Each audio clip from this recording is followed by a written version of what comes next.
Hello everyone, good morning. আজ থেকে নতুন একটা চ্যালেঞ্জ নিয়েছি। 365 দিনে 365টা দিনই আমি চেষ্টা করব তোমাদের সঙ্গে ভিডিও শেয়ার করার জন্য।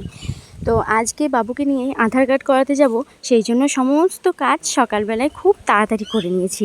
আর এই যে দেখছো, চুটকির মতো করে নিয়েছি। এটা ভিডিওতে দেখতে যতটা ভালো লাগে যে চুটকির মতো করে নিয়েছি, কিন্তু সত্যি কি চুটকির মতো ছিল? এর মধ্যে কিন্তু অনেকটাই সময় দিতে হয়েছে। সে যাই হোক, তারপরে বাসনগুলো ভালো করে ধুয়ে নিয়ে ফুল গাছগুলোতে আগেই জল দিয়ে এসেছি। তারপরে নিচে সমস্ত কাজ করব বলে এসেছি। সকালবেলায় যে ওয়েদারটা থাকে, সেই ওয়েদারে কিন্তু একটু দাঁড়িয়ে থাকতে বা হাঁটতে কিন্তু খুব ভালো লাগে। যেহেতু এখন অনেকটাই সকাল সকাল ওঠা হয়, সেই জন্য বেশিরভাগ সময়ই সকালবেলা ঘুম থেকে উঠে বাবু যেদিনকে ঘুমায় সেদিনকে আমি একটুখানি ছাদে গিয়ে অল্প সময়ের জন্য হলেও একটুখানি দাঁড়াই। কেননা ওই সময়ের আবহাওয়াটা আমার এত পছন্দ, মনে হয় যেন সারাদিন যদি এই ওয়েদারটাই থাকে তাহলে খুব ভালো হয়। তারপরে এই যে বাবুর জামা কাপড় ছিল, আবার বাড়িরও অন্যান্য জামা কাপড় ছিল, সেইগুলো কাচাকুচো করে নিলাম। তারপরে বিছানাটা পরিষ্কার করে নিলাম। প্রত্যেক দিন বিছানা যে এত পরিমাণে নোংরা হয়, আর চারিদিকে কাঁথা কাপড় জামা প্যান্ট সব কিছু অগোছালো হয়ে থাকে। প্রত্যেক দিন সকালবেলায় আমার যে কোনো কাজ করি বা না করি, এই কাজটা আমাকে করতেই হবে। তারপরে এই যে মুড়ি টুড়ি খেয়ে নিয়ে মা আর আমি বেরিয়ে পড়েছি বাবুর আধার কার্ড করার জন্য। আসলে 0 থেকে 5 বছর অবধি পোস্ট অফিসে আমাদের আধার কার্ড করানো হচ্ছে। অনেক দিন ধরেই বাবা বলছে যে আধার কার্ডটা করিয়ে আসার জন্য, কিন্তু ছোটরা সময় হয়ে উঠছে না। তাই আজকে বলতে পারেন একটু রাগ করেই একা একা যাব ভেবেছিলাম। তারপরে মা বললো যে মায়ের একটু ব্যাংকে কিছু কাজ আছে, তো দুজন মিলে একসঙ্গেই যাই।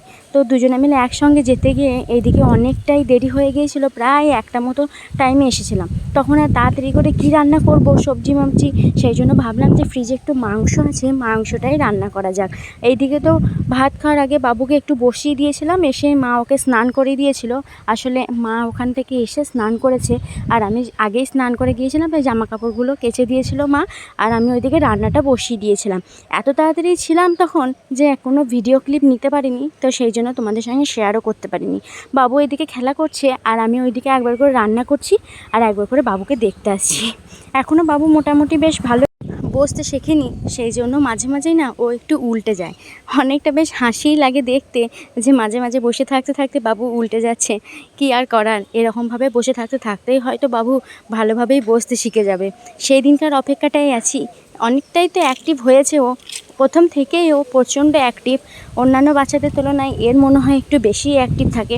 তারপরে এই যে তাড়াহুড়ো করে মা শাকটা রান্না করেছিল, আর আমি মাংসের ঝোলটা রান্না করেছিলাম, সেই জন্য একটু লেবু নিয়ে নিলাম। লেবু দিয়ে মাংসের ঝোল খেতে তো আমি ভালোবাসি, তোমরা জানোই, অনেক ভিডিওতেই আমি দেখিয়েছি।